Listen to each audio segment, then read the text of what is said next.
Hace unas semanas se me Hijo y del Espíritu Santo. Amén. Oh eterno, soberano, Dios viviente, que existes desde la eternidad, juez tremendo y justo, Padre siempre bueno y misericordioso. A ti sea dirigida la nueva y eterna súplica, alabanza, honor y gloria, por medio de tu hija vestida de sol, nuestra Madre admirable, tu gran medianera de gracia. Salve, oh hombre Dios inmolado, Cordero sacrificado, Rey de la paz, árbol de la vida, tú nuestra cabeza, puerta de ingreso al corazón del Padre. Hijo eterno del Dios viviente, que con aquel que es reinas eternamente, a ti se ha dado el poder, ahora y siempre, la gloria y la grandeza, la adoración, reparación y alabanza, por medio de tu inmaculada progenitora, nuestra admirable Madre. Amén. Tú, fiel medianera de la gracia, ruega por nosotros. Oh Espíritu del Eterno, fuente inagotable de santidad, operante en Dios desde la eternidad, torrente de fuego del Padre hacia el Hijo, huracán impetuoso que despides fuerza, luz y fuego en los miembros del cuerpo místico, tú, eterno incendio de amor, Espíritu de Dios, que obras en los vivientes, tú, rojo torrente de fuego que corres eternamente vivo en los mortales. A ti se ha dado la gloria, el poder y la belleza, ahora y por toda la eternidad, por medio de tu esposa coronada de estrellas, nuestra Madre admirable. Amén. Muy bien, pues llegamos al último capítulo de nuestro curso, que como ustedes saben, lleva por título Los círculos de diálogo.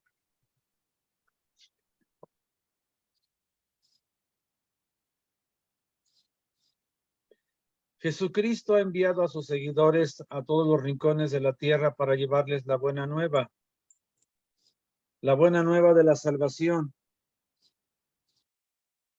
Id pues y haced discípulos a todas las gentes, bautizándolas en el nombre del Padre y del Hijo y del Espíritu Santo.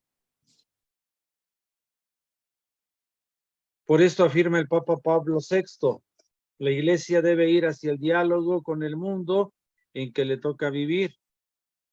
La Iglesia se hace palabra, la Iglesia se hace mensaje, la Iglesia se hace coloquio. Número 1.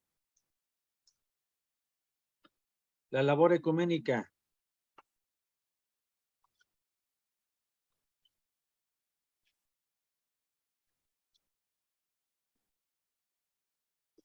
Pero antes de anunciar la fe a los otros, hay que poner orden en la propia casa.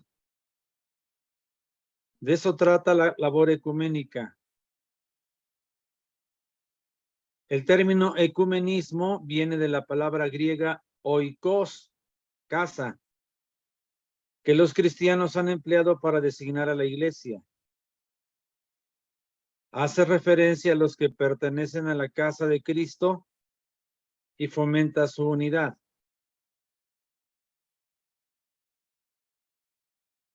Las comunidades cristianas. No solo los católicos son cristianos, sino todos los que han sido válidamente bautizados, los que invocan al Dios Trino y confiesan a Jesucristo como Señor y Salvador. Es a través del sacramento del bautismo como una persona se incorpora a Cristo y entra formalmente en su casa. En el curso de la historia, muchas comunidades cristianas se separaron de la Iglesia Católica. Especial importancia tiene el cisma de Oriente, que dio lugar a las iglesias ortodoxas en el siglo XI, y la Reforma en Occidente, que dio lugar a diversas comunidades a partir del siglo XVI.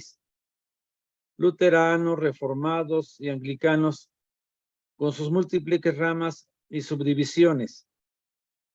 La labor ecuménica busca la unidad entre todos los cristianos de acuerdo con las diversas necesidades de la Iglesia y las posibilidades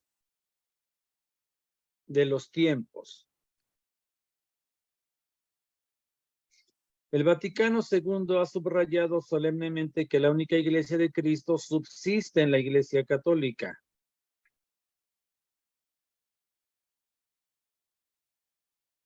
No dice que es la Iglesia Católica, para dejar espacio a la realidad eclesial de las otras comunidades cristianas. La Iglesia de Cristo está realizada en su plenitud en esa y en parte también en las otras iglesias cristianas en las que se encuentran también elementos de verdad y bondad. Las piedras desprendidas de la roca aurífera son también auríferas. Una expresión del Papa Pío XI para hablar de la belleza y la riqueza de esas iglesias que se han desprendido de la roca que es la Iglesia Católica.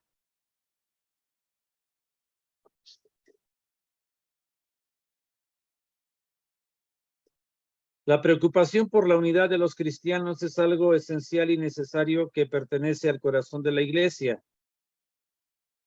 No es un añadido, no es solo un mero apéndice que se añade a la actividad tradicional de la Iglesia. Ha existido desde siempre, aunque se ve hoy más claramente su urgente necesidad. Al comienzo del tercer milenio de la era cristiana, ha afirmado Juan Pablo II en repetidas ocasiones, el compromiso ecuménico debe animarse con vigor, renovado y ardiente.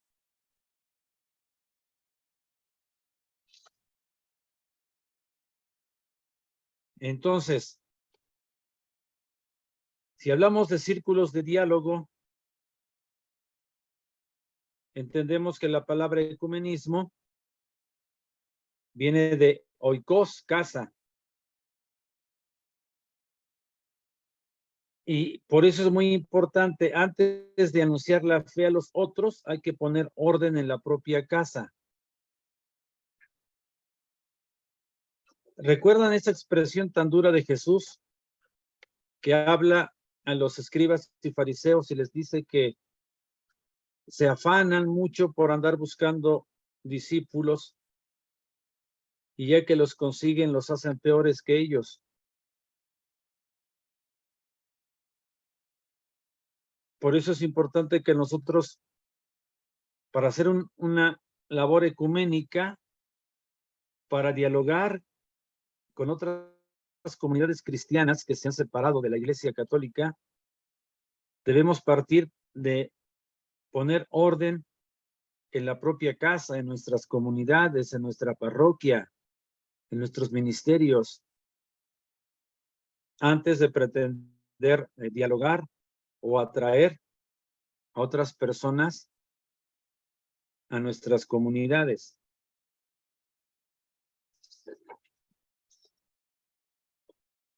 La preocupación por la unidad.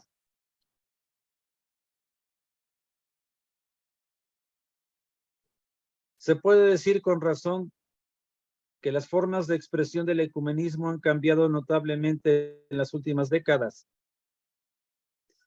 La Iglesia Católica ciertamente siempre ha procurado ser una buena madre para sus hijos. Los cuidaba, enseñaba, defendía y vigilaba sobre ellos.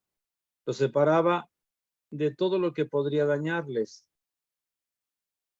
Hoy muy conscientemente procura ser una madre buena para toda la gran familia, para los hijos cercanos y para los que se han separado.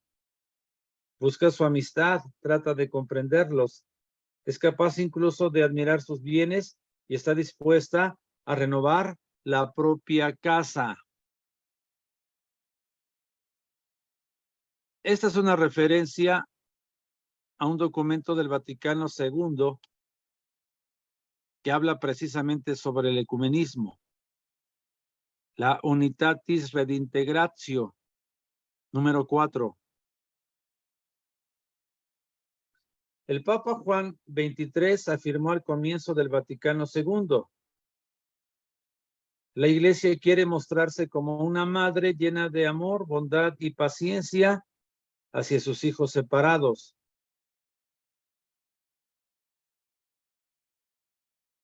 Con ello, la Iglesia Católica no reniega su misión de custodiar y transmitir íntegramente la plenitud de la revelación, pero sabe que en cuanto que está compuesta por hombres débiles, debe alcanzar una mayor conciencia de todos sus tesoros y realizar cada vez mejor en su vida todos los valores que abarca el mensaje de Cristo.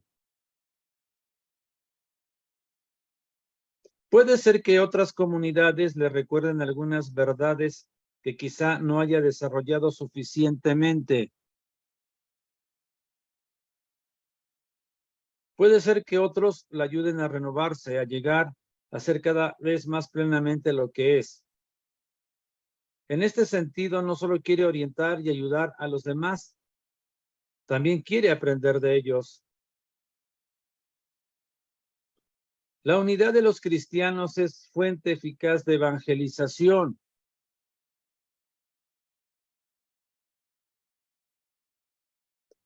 La labor ecuménica, por tanto, es de suma importancia para la labor misionera. Recibe impulsos muy fuertes de las religiones que piden a los cristianos dar un testimonio común del amor de Cristo en el mundo de hoy. En ese sentido, el Papa Pablo VI dijo en Bombay en 1964, al dirigirse a los representantes de las diferentes comunidades cristianas: no debemos tomar iniciativas aisladamente. Esperamos, por el contrario, que nuestros esfuerzos puedan acompañar a los vuestros, que puedan unirse a los vuestros, de tal manera que en humildad, caridad y comprensión mutua podamos conjuntamente buscar y encontrar los caminos por los que un día pueda realizarse plenamente la voluntad de Cristo. Que todos sean uno para que el mundo crea.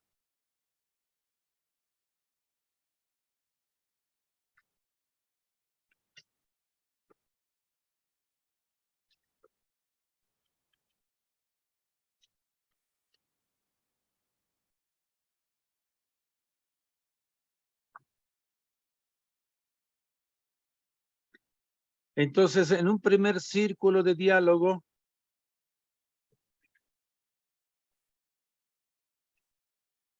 la teología fundamental nos sirve para dialogar con aquellos hermanos que se han separado de la Iglesia Católica, con los hermanos protestantes. Ese es un círculo de diálogo y a lo mejor muy frecuente entre nosotros, porque pues nos encontramos con personas que, aún creyendo en Cristo, no participan de la comunión de la Iglesia Católica. Y es entonces importante descubrir de qué manera todos los temas que hemos estudiado de la teología fundamental contribuyen para poder dialogar con los hermanos que, aún creyendo en Cristo, no son católicos.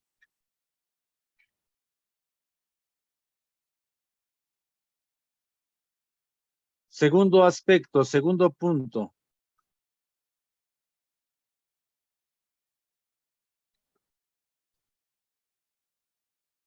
La Iglesia y las religiones.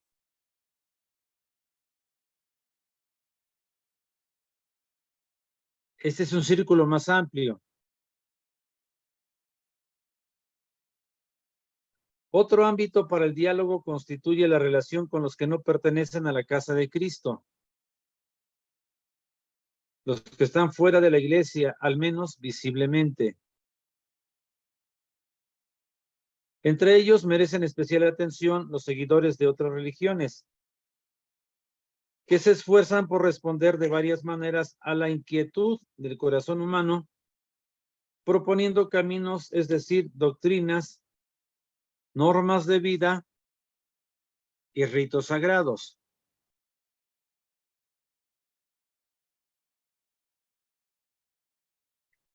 Aquí tenemos una referencia a otro documento del Concilio Vaticano II que se llama Nostra Aetate, número 2. Recuerden que hemos dicho que el Concilio Vaticano II, los documentos del Concilio Vaticano II, pues es un libro que debemos tener todos. Todo hogar católico debe tener Catecismo de la Iglesia Católica y los documentos completos del Vaticano II. Las tres religiones monoteístas, cristianismo, judaísmo y el islam, están unidas entre sí por su origen común en Abraham. Abraham es entonces un factor de unidad para el cristianismo, el judaísmo y el islam. Entonces, siempre es importante que nosotros aprovechemos los puntos de unidad en todos los ámbitos. Ya hay muchas cosas que nos separan, que nos dividen de los demás, entonces siempre es importante valorar lo que nos une, como en este caso, la referencia a Abraham. Por eso es preciso superar las desavenencias y enemistades del pasado y esforzarse por alcanzar una mutua comprensión. Pero la Iglesia abraza también a todas las demás religiones y no rechaza de lo que en ellas hay de verdadero y santo. Considera con sincero respeto a los modos de obrar y de vivir, los preceptos y doctrinas que, aunque discrepan en muchos puntos de lo que ella profesa y enseña, no pocas veces reflejen un destello de aquella verdad que ilumina a todos los hombres. Otra referencia al documento del Vaticano II, Nostra Aetate, número 2. Entonces, es muy importante esto. Al dialogar con un judío, al dialogar con un musulmán, considerar con sincero respeto sus modos de obrar y de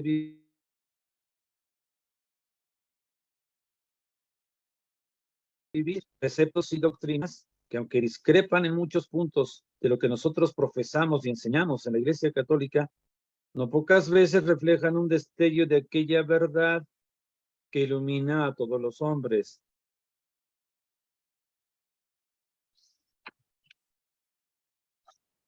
Es un criterio importantísimo, el respeto sincero. A veces me preguntan, padre, tengo familiares que son de otra religión, me invitan a participar en su templo de una oración. ¿Puedo ir? Yo siempre digo, sí, sí puedes ir. No faltas a tu fe. Debes estar muy firme en tu fe. Si te sientes débil, no vayas. Pero hay que participar con respeto sincero.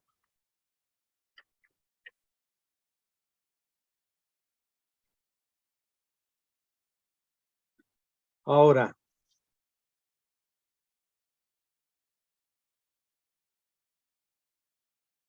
es importante cómo nosotros debemos dialogar, cómo acercarnos a otra tradición religiosa. Así que estos puntos que vienen ahora nos dan fundamentos para decir cómo yo, como católico, puedo dialogar con personas de otras religiones. ¿Qué debo hacer? Debo, para acercarme a personas que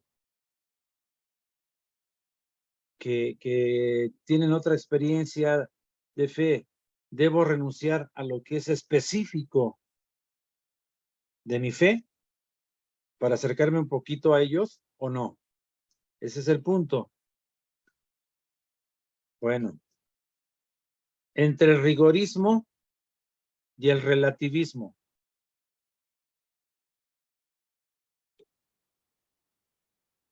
Con respecto a las religiones, se han corregido y perfilado en las últimas décadas muchos puntos de vista tradicionales en la teología católica. Apenas se encuentran en nuestros días representantes de la posición eclesiocéntrica exclusivista, que niega la salvación de quienes no pertenecen visiblemente a la iglesia.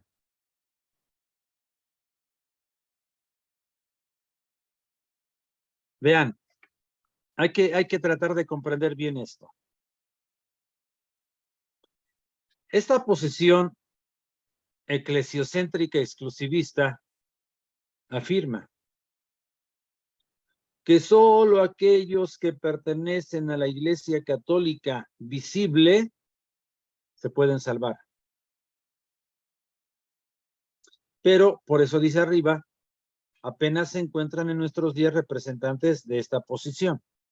Es decir, es una expresión de diálogo rigorista. Por eso el punto dice entre el rigorismo y el relativismo. Esa postura es descalificada hoy por muchos como insostenible, anacrónica e intolerante.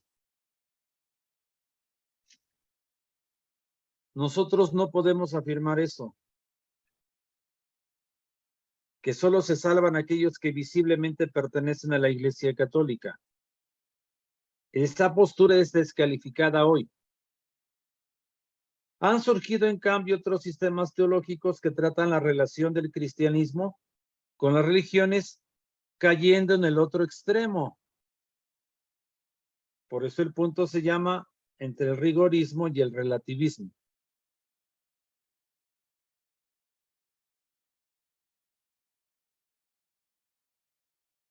Para algunos que parten de los presupuestos del teocentrismo o pluralismo teológico, todas las religiones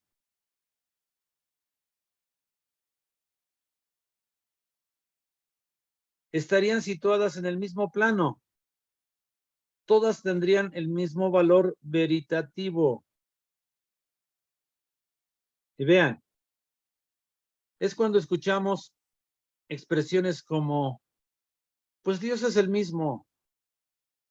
O sea, es lo mismo que seas católico, que seas musulmán, que seas testigo de Jehová, pues es lo mismo. Todas las religiones tienen el mismo valor.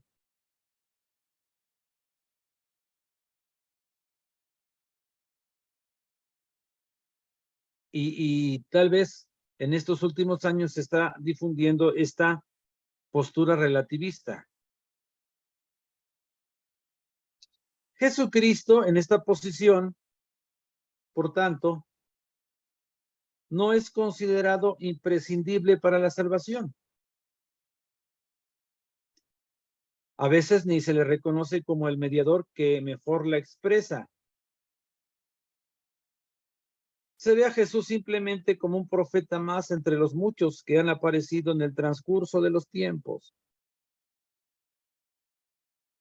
Las posturas pluralistas se basan en definitiva en un relativismo y vienen a exigir, si se las piensa hasta el final, la destrucción de la identidad religiosa e histórica del cristianismo. Hay que poner mucha atención. Porque entonces se dice, bueno, pues Dios es el único Dios y todas las religiones valen lo mismo. Y entonces lo importante es que estemos bien con Dios. Para unos es a través de Mahoma, para otros a través de Jesús como un simple profeta. Para otros pues es la tradición de los profetas del Antiguo Testamento. Para otros es solo él, solo Jehová, pero entonces pues lo que importa es que lleguemos al mismo Dios, y el gran peligro es justamente la destrucción de la identidad religiosa e histórica del cristianismo. Aquí quedaría relativizado el valor central de nuestro Señor Jesucristo.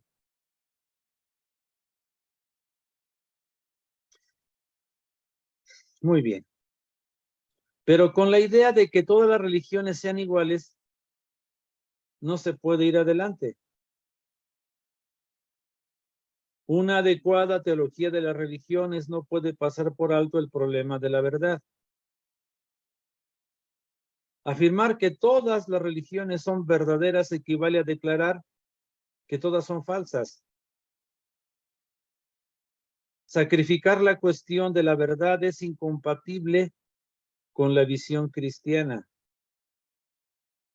Lo propio de la fe cristiana en el mundo de las religiones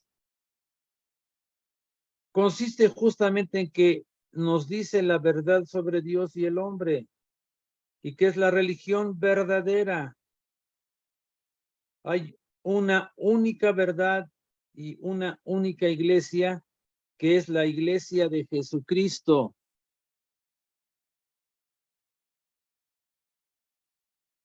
Se puede probablemente construir una concepción fenomenológica o empírica de la religión a partir de unos criterios que sean aceptados por todos.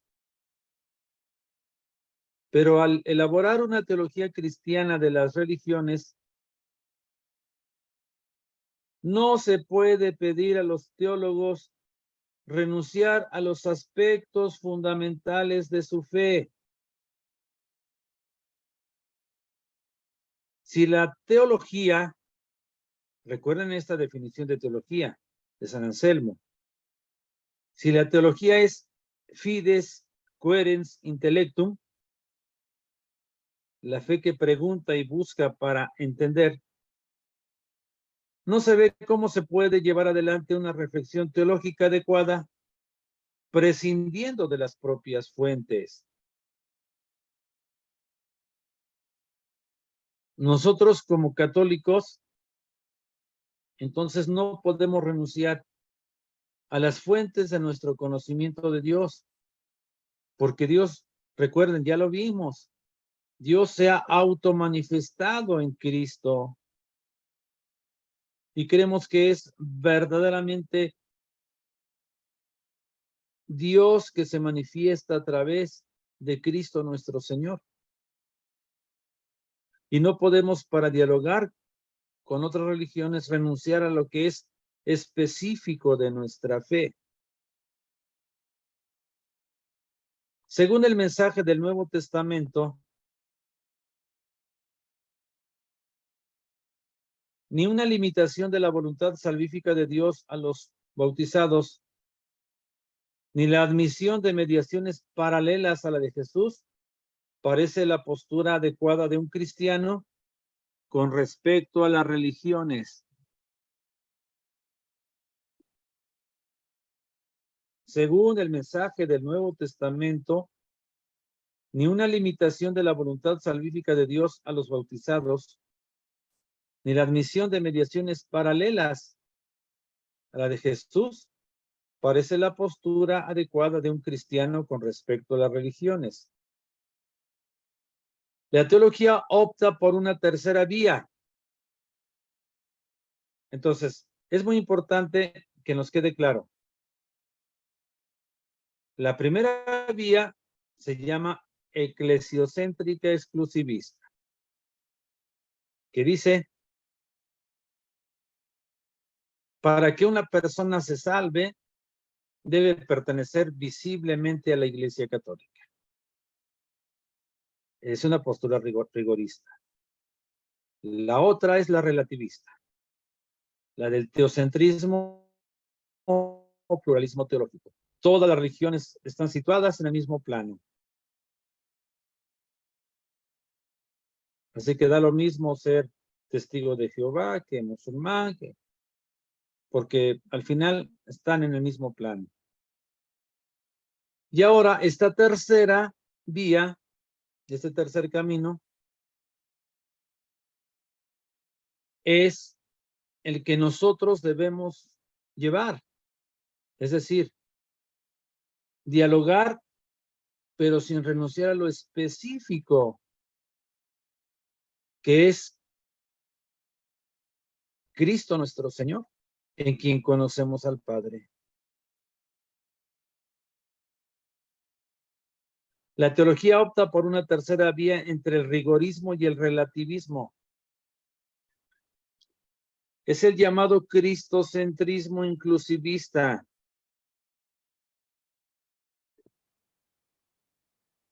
Que parte de la absoluta singularidad religiosa de Jesucristo y de la universalidad de la salvación en él. Aquí se ve claramente la necesidad de reflexionar acerca de la verdad. Solo si la fe cristiana es verdadera, afecta a todos los hombres.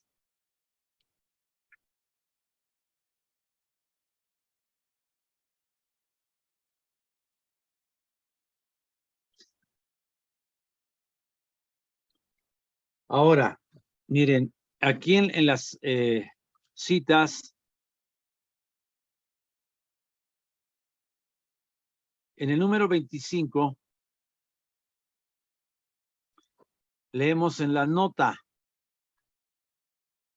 para toda la temática, Congregación para la Doctrina de la Fe, la declaración del entonces cardenal Ratzinger, futuro Papa Benedicto, Dominus Jesus,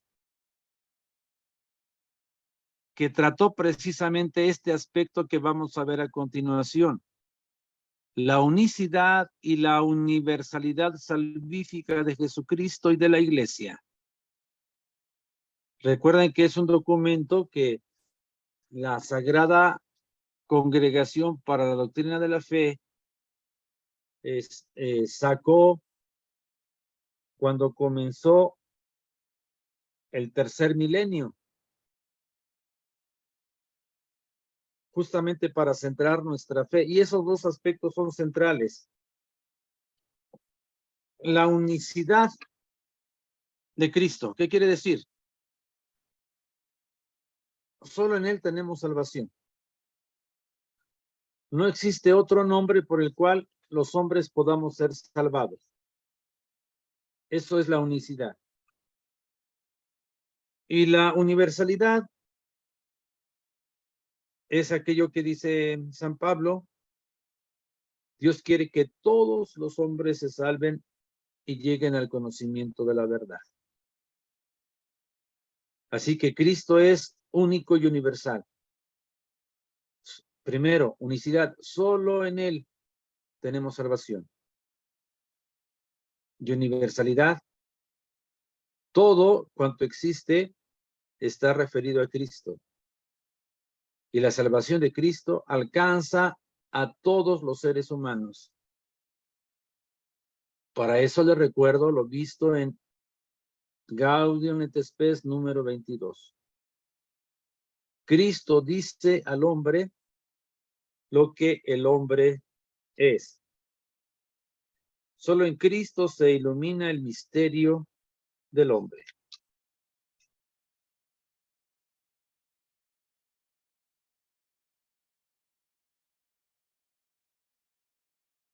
Veamos la unicidad.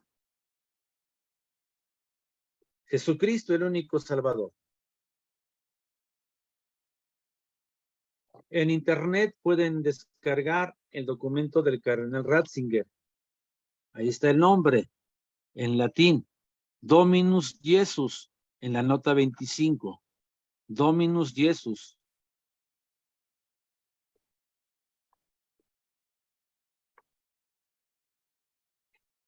Según la opción cristocéntrica,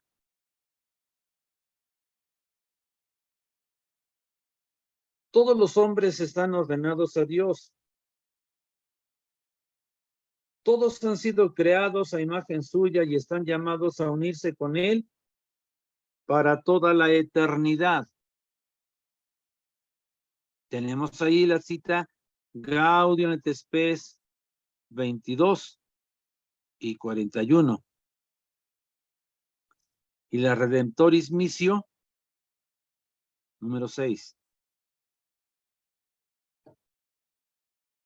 Para llevar a cabo ese plan salvífico universal, Dios mismo se ha aproximado gradualmente a los hombres mediante las diversas alianzas a lo largo de la historia de la humanidad. Primero realizó una alianza con Noé, que es el representante de los pueblos que no conocen al Dios del Antiguo Testamento. Vean, esto es muy interesante. La alianza con Noé es en cierto modo alianza referencia a todos los pueblos.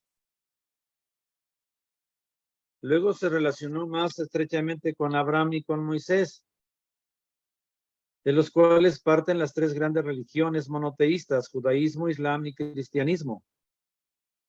Y por fin vino al mundo en la persona de Jesucristo, el Verbo de Dios, que hecho hombre, y por fin vino al mundo en la persona de Jesucristo, el Verbo de Dios hecho hombre, que es la alianza nueva y universal. Esta alianza se distingue esencialmente de las otras. Es la plenitud de la unión entre Dios y los hombres. Es una alianza del Espíritu, a la cual están llamados todos los pueblos y naciones.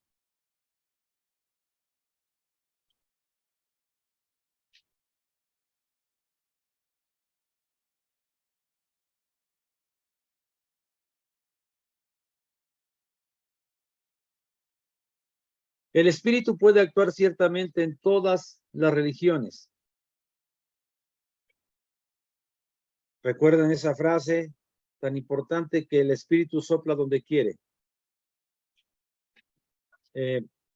Si bien Dios ha fundado la iglesia es una mediación. Pero Dios no está atado a la mediación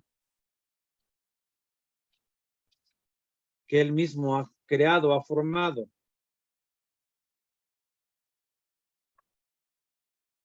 Dios puede actuar a su manera más allá de la mediación formada o creada que es la iglesia. El Espíritu puede actuar ciertamente en todas las religiones. En cada una de ellas pueden encontrarse las semillas del verbo.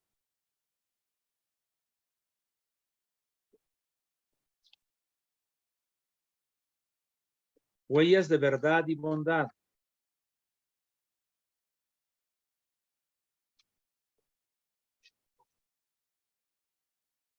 Por eso, según la mayoría de los teólogos católicos actuales,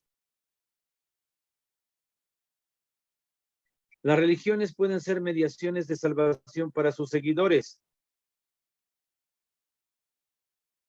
Pero hay que distinguir entre la plena venida del Hijo de Dios en Jesús y la presencia de sus semillas en quienes no le conocen.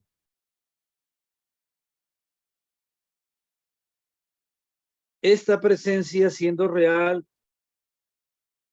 no excluye el error ni la contradicción. Hay que tener en cuenta además que no todas las religiones gozan de la misma perfección, sino que unas son más elementales que otras. Por ejemplo, una religión que admite la desigualdad entre los hombres o la violencia es mucho más limitada que otras religiones que no lo admiten.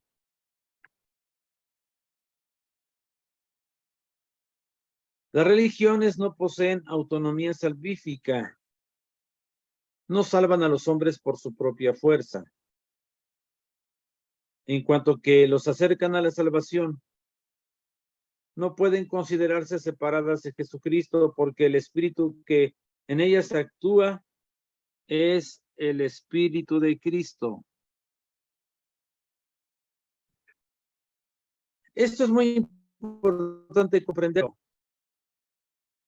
porque nosotros creemos como católicos que Cristo vino al mundo para todos, no solo para los católicos, que todo ser humano está referido a Cristo. Eso es lo que nosotros creemos, que todos los seres humanos fueron creados en Cristo y para Cristo. Por eso, en cuanto que las religiones acercan a la salvación a sus afiliados, no pueden considerarse separadas de Jesucristo porque el Espíritu que en ellas actúa es el Espíritu de Cristo. Su operación en las culturas y religiones asume el valor de preparación evangélica y no puede no referirse a Cristo. Conduce secretamente a los hombres a Cristo y a su iglesia, que es el lugar privilegiado de su acción. Por eso un teólogo muy famoso llamado Karl Rahner hablaba de cristianos anónimos. O sea, todos aquellos que no conocen a Cristo están en cierto modo referidos, unidos a Cristo, aunque no lo sepan. Los demás que conocemos a Jesucristo, nos acercamos a Él con la plena conciencia de que fuimos creados en Él y para Él. Por eso, solamente según Karl Rahner, existirían estos dos tipos de personas. Los que ya conocemos explícitamente a Cristo y los que no, pero están referidos a Él, que serían cristianos anónimos. Que en pocas palabras sería cristianos, todos los que no conocen a Cristo, cristianos que desconocen a Cristo.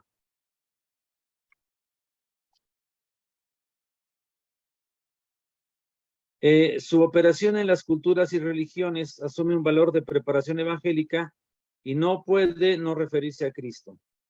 Conduce secretamente a los hombres a Cristo y a su iglesia, que es el lugar privilegiado de su acción.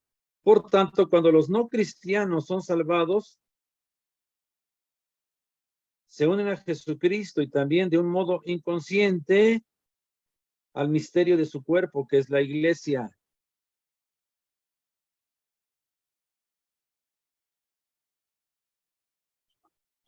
Y la nota número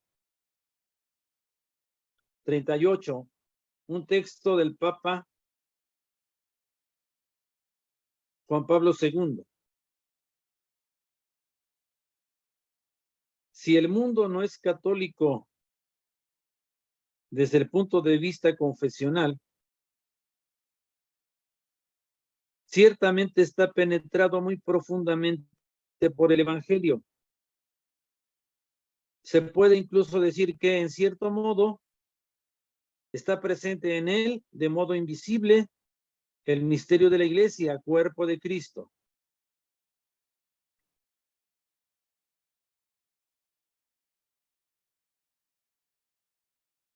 Entonces, cuando los no cristianos son salvados, se unen a Jesucristo y también de un modo inconsciente al misterio de su cuerpo, que es la iglesia. Participan hondamente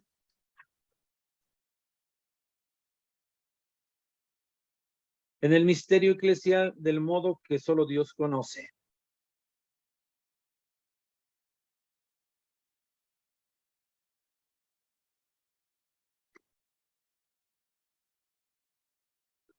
Las relaciones entre los cristianos y los no cristianos son fundamentalmente distintas a aquellas que guardan los cristianos entre sí. El movimiento ecuménico tiende, como hemos visto, hacia la plena comunión de los que ya pertenecen formalmente a la Iglesia de Cristo.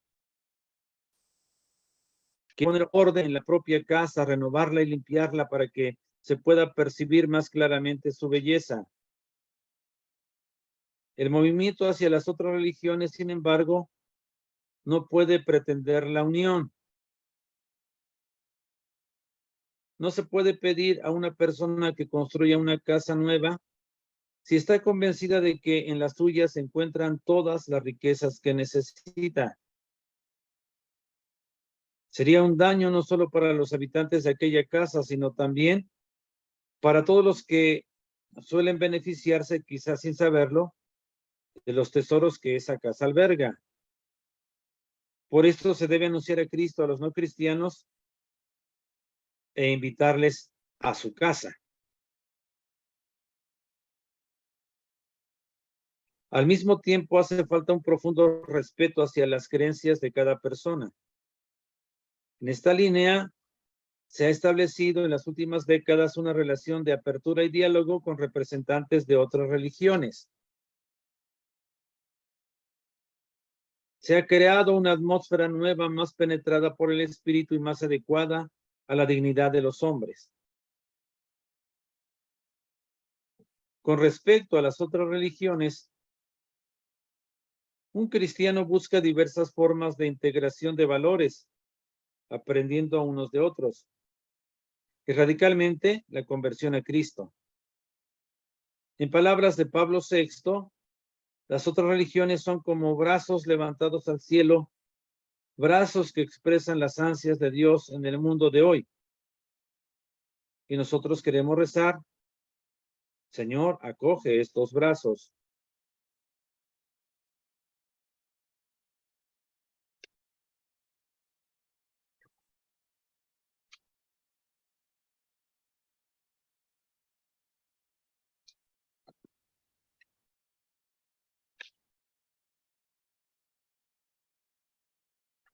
Tercera parte. Otro círculo de diálogo. La Iglesia ante el fenómeno del ateísmo.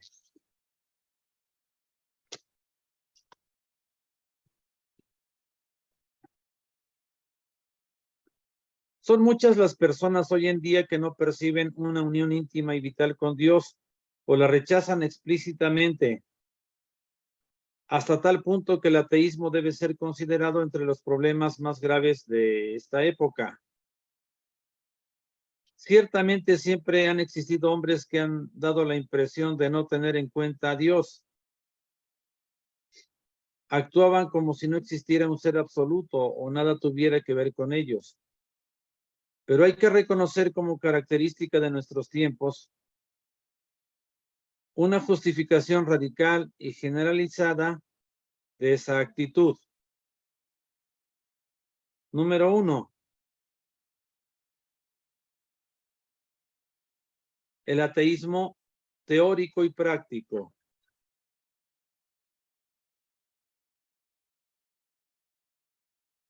El ateísmo abarca fenómenos muy diversos, puede ser teórico o práctico. El ateísmo teórico incluye sistemas especulativos sobre la no existencia de Dios y es propio de los dos últimos siglos en Occidente. Se explica en parte por el proceso seguido por la filosofía moderna que al centrarse en la inmanencia se ha cerrado a cualquier realidad que vaya más allá del propio sujeto. Los nuevos sistemas se constituyen como edificios sin ventanas.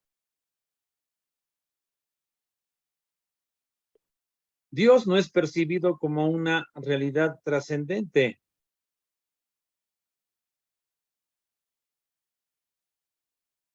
sino como el mismo mundo en su totalidad, que sería panteísmo, o como la proyección de los deseos y de las necesidades humanas,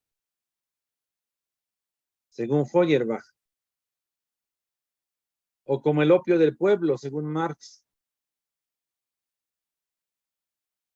o como un resentimiento de frustrado, según Nietzsche,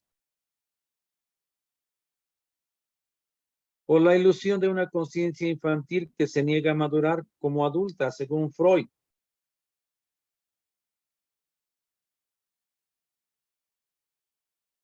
Dios no es percibido como una realidad trascendente. Actualmente ya no hay grandes combates contra la fe, pero tal vez haya una actitud peor que los combates. Se ha extendido una actitud indiferente,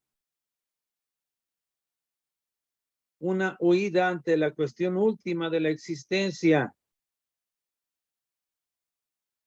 y una pereza de la conciencia moral.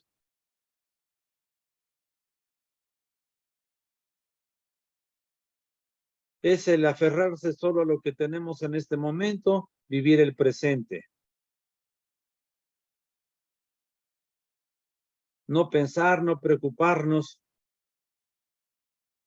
de la cuestión última, el por qué vivimos, para qué vivimos, cómo debemos vivir, sino simplemente vivir.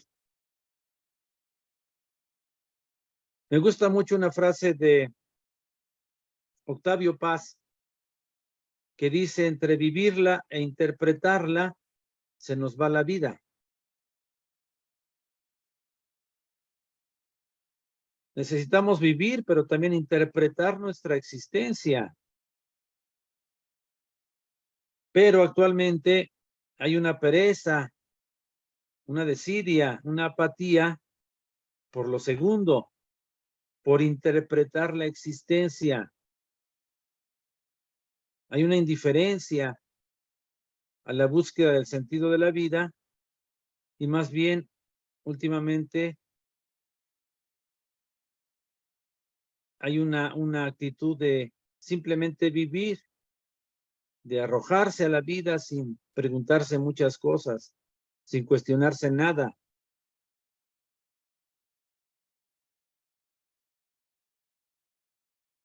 El ateísmo práctico es un rasgo muy característico de nuestro tiempo. Ya no es un ateísmo razonado,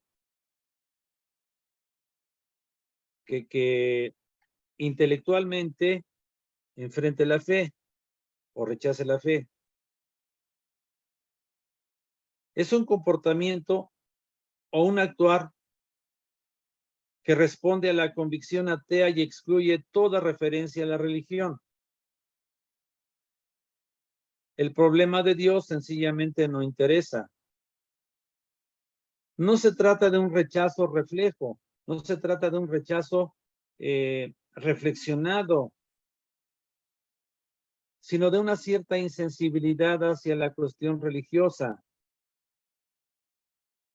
No pocas personas parecen carecer de la inquietud del corazón, parecen hasta alegres en su niquilismo cotidiano, que no se preocupa del porqué de la vida y no se hace la pregunta elemental por el sentido de la existencia. En efecto, el plantearse este interrogante es ya señal de que uno se revela a vivir como un animal, que no hace más que alimentarse, correr, dormir, reproducirse y morir.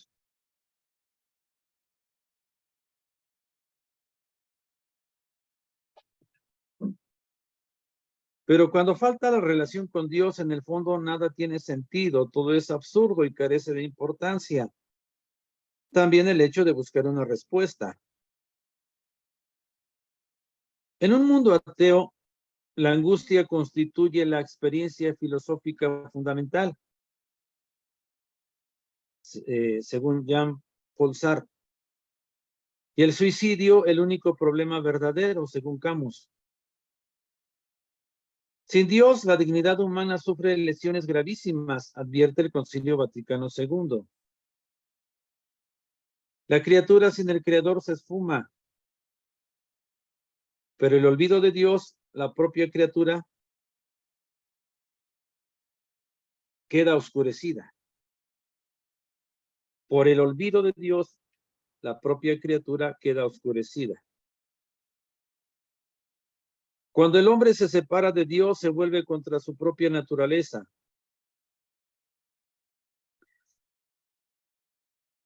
En esta situación puede conseguir ciertas metas con sus fuerzas propias, pero el resultado es siempre ambiguo. Hace pensar lo que dijo un gran teólogo del siglo XX. No es cierto que el hombre no pueda organizar la tierra sin Dios. Lo que es cierto es que sin Dios no puede, a fin de cuentas, más que organizarla contra el hombre, contra sí mismo.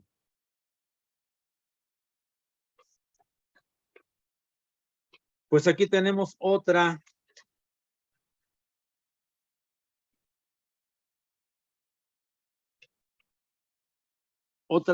forma, otro círculo de diálogo.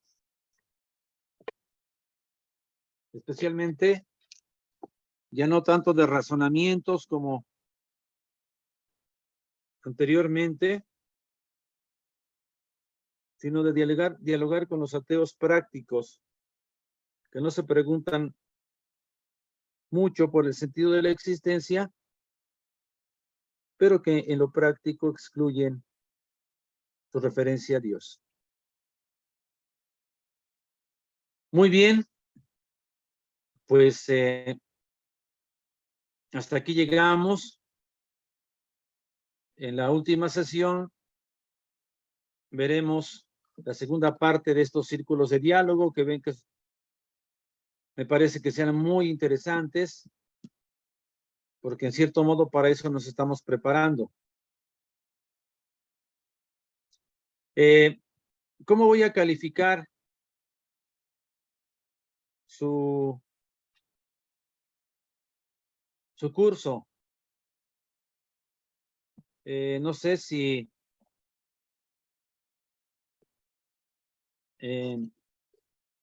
la madre, la hermana encargada, me pueda, por favor, pasar los datos de quienes han cumplido con sus asistencias. En cierto modo, que ella me diga quiénes tienen derecho a hacer su examen. Y a partir de esa lista que ella me entregue, yo voy a recibir un trabajo máximo de 3 hojas, donde hagan, por favor, una aplicación pastoral de la teología fundamental. Ya verá cada quien cómo lo hace, pero se trata que en un trabajo máximo de 3 hojas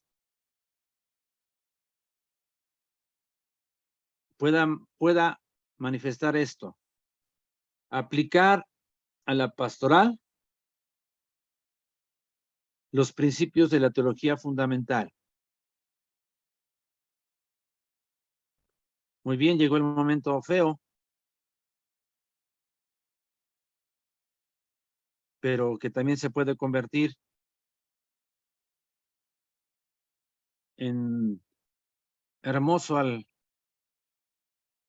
recoger los frutos del aprendizaje.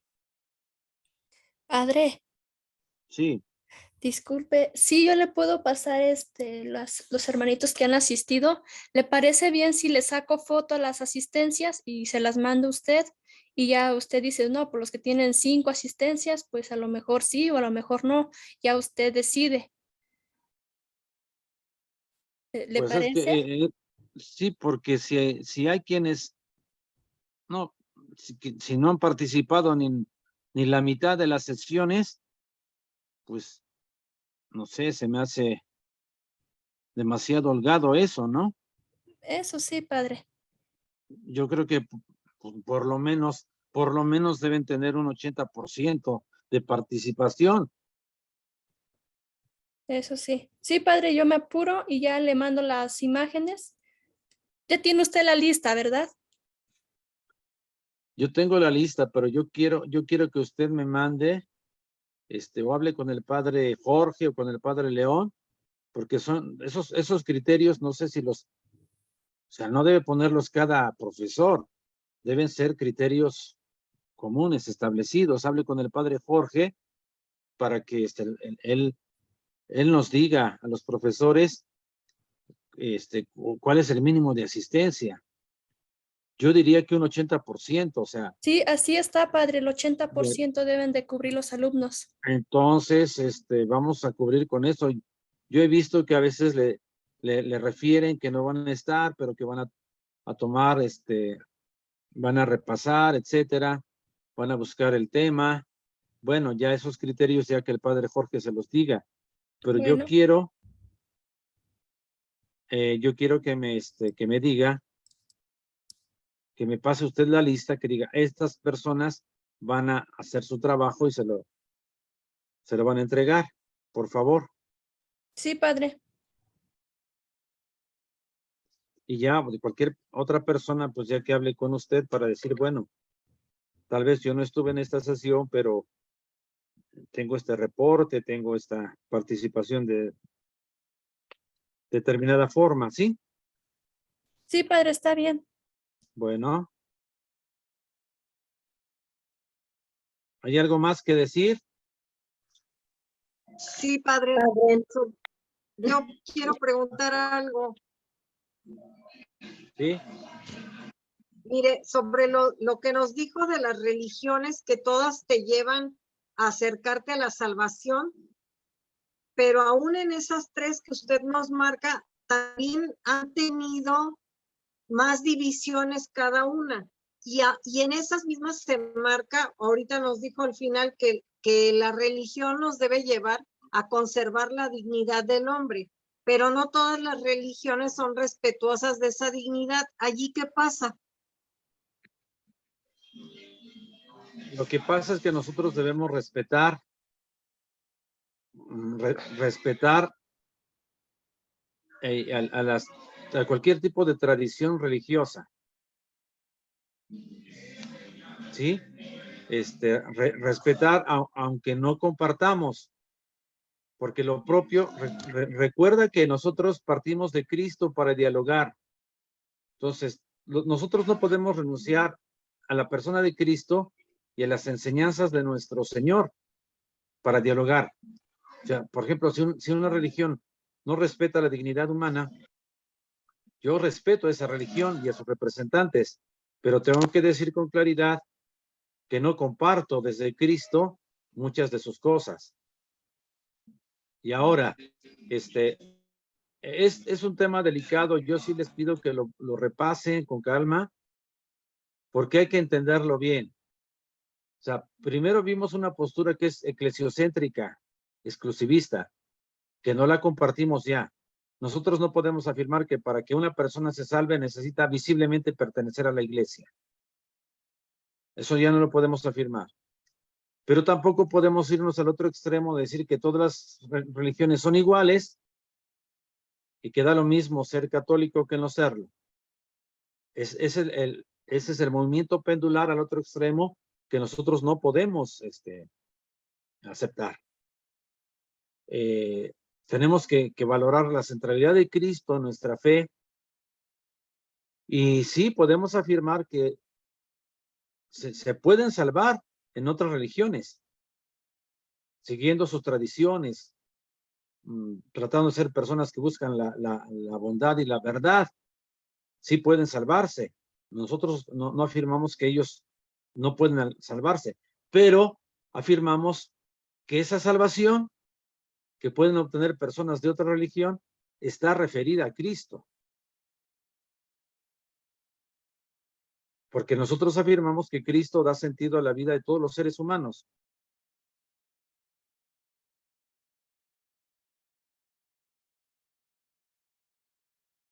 Muy bien, Gracias, padre. por nada. Yo, Padre, padre Isabel. también. Bueno, ok. Tú primero, ¿Sí? Isa. Ok, gracias. Padre, dos cosas. Una, comentar, por ejemplo, que decía que cuando las personas le preguntan, padre, ¿puedo ir a una actividad religiosa de otras confesiones de fe? Y usted les decía, pues sí, sí puedes mientras tu fe esté firme, esté fuerte. Pero también, por ejemplo, eso en cuanto aquí a mi parroquia, es decir, si algún laico que sirve a la iglesia y también va a algún culto, alguna celebración de los hermanos separados, por eso es que también llegan a decir, pues es lo mismo, porque si ustedes también van, fulanita fue, yo la vi que estaba en el culto y ciertas cosas, ¿no? Entonces también no sé si por ese lado se preste a que haya personas que piensen eso, que todas las religiones son lo mismo, y pues dar un mal testimonio como laicos, por un lado. Y por otro, en cuanto a la tarea, nos dice que lo que nosotros vamos a poner en las hojas es la aplicación a la pastoral. Es a la pastoral en la que nosotros trabajamos, a la que pertenecemos en nuestra parroquia, padre. No necesariamente, puede serlo, pero puede ser una expresión más amplia de la pastoral. Puede ser, por ejemplo, si tú dices, yo soy catequista y de esta manera puedo aplicar la teología fundamental a mi pastoral, pues está bien. Pero si tú hablas de la pastoral diocesana o de la actividad pastoral de la Iglesia Universal, das principios, etcétera, pues puedes hacerlo. Okay. Entonces, sí. Ahora, el hecho de poder participar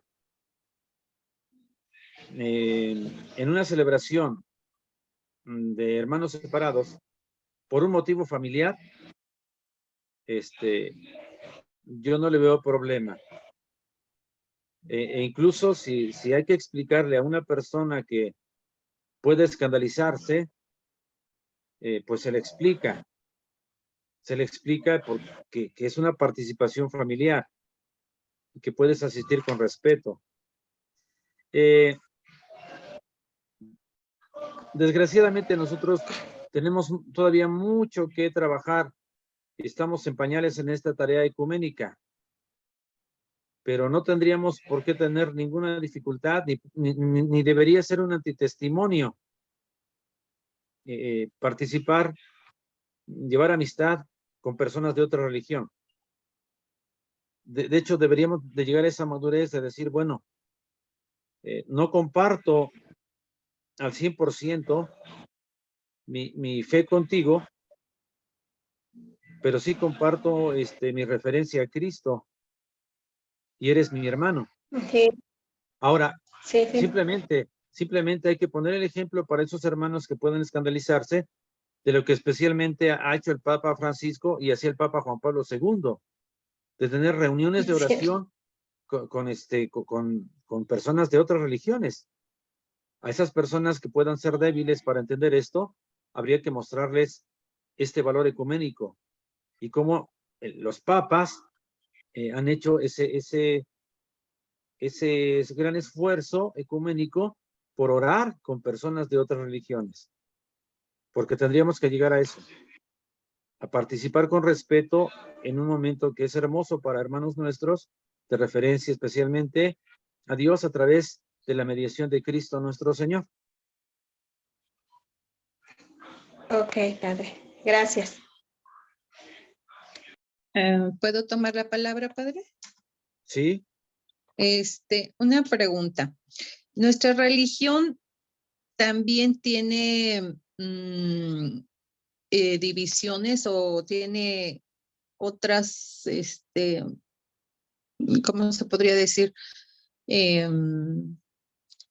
Lo que pasa es que alguien me dijo que Opus Dei o los Opus Dei son también católicos, ¿es verdad? Sí, el Opus Dei es católico. Entonces, ¿cómo se podría decir que es parte de la religión católica o que es o cómo no, cómo se puede decir ahí? Y llevan igual los mismos preceptos que la religión católica, también hacen tienen, me supongo que deben de tener un sacerdote o no sé cómo le llamen, también hace consagración. El Opus Dei no es otra religión, hija. El Opus Dei es un movimiento espiritual al interior de la iglesia. Es un movimiento espiritual como tú puedas conocer, no sé, pandillas de la amistad, movimiento familiar cristiano, jornadas de vida cristiana, y como puedas conocer a los legionarios de Cristo, a los Cursillos, franciscanos. cursillos de ¿Mande? cristiandad. Los cursillos de cristiandad. Exactamente, es un movimiento espiritual, pero que han estado siempre han estado en unidad con el Papa. Entonces, el Opus Dei no es otra religión, es un movimiento al interior de la Iglesia Católica. Ok. Donde, bueno, y aquí ya no se trata de entrar en detalle como para señalar cualidades y defectos de movimientos, no estamos para eso. Ciertamente en la iglesia el Opus Dei ha sido señalado a veces por distintas causas, pero es un movimiento que es católico, siempre ha sido católico, y contribuye con el Papa de forma muy particular para apoyarlo. Entonces, no es que el Opus Dei sea otra religión, es un movimiento al interior de la Iglesia Católica, sí. ¿Solamente el Opus Dei o hay algún otro movimiento que también es que tengo entendido que también ellos tienen sus propios sacerdotes, ¿no? Pero no lo veo igual que los movimientos aquí con nosotros. ¿O sería lo mismo que pues que pandillas o lo que me dice usted, que nuestro sacerdote es el que rige a estos pues movimientos? Bueno, mira, así como los franciscanos tienen un superior a nivel mundial, o los jesuitas tienen su superior, cualquier grupo religioso de hombres o mujeres, de frailes, de monjes, que tienen un superior a nivel universal y está en comunión con el Papa, así es el Opus Dei. Sacerdotes son educados propiamente desde sus fundamentos y principios. Tienen también muchos laicos. El movimiento laical en el Opus Dei es muy amplio. Mira, a mí una ocasión, yo estaba recién ordenado y unas personas que pertenecían al Opus Dei me dijeron: padre, queremos conseguirle una beca para que estudie, y se la pague el Opus Dei. Entonces, sin participar con ellos como un sacerdote del Opus Dei. Entonces, el movimiento es muy fuerte a nivel sacerdotal, a nivel religioso y laical. Pero obviamente, así como los franciscanos tienen su superior, el Opus Dei tiene su superior. Así como un franciscano es franciscano, así uno que pertenece al Opus Dei, pues es un sacerdote del Opus Dei. Pero su superior está en unión con el Papa. Ok. Sí, ya lo entendí, padre. Sí, muy bien, Así quedó muy claro. El Papa Sí. Francisco es un franciscano. Él es franciscano. Digo, él es jesuita. El Papa Francisco es jesuita. Tuvo siempre un superior jesuita, pero siempre en armonía con la iglesia. ¿Sí? Y otra pregunta. Usted ahorita mencionó nuestra religión y las otras religiones.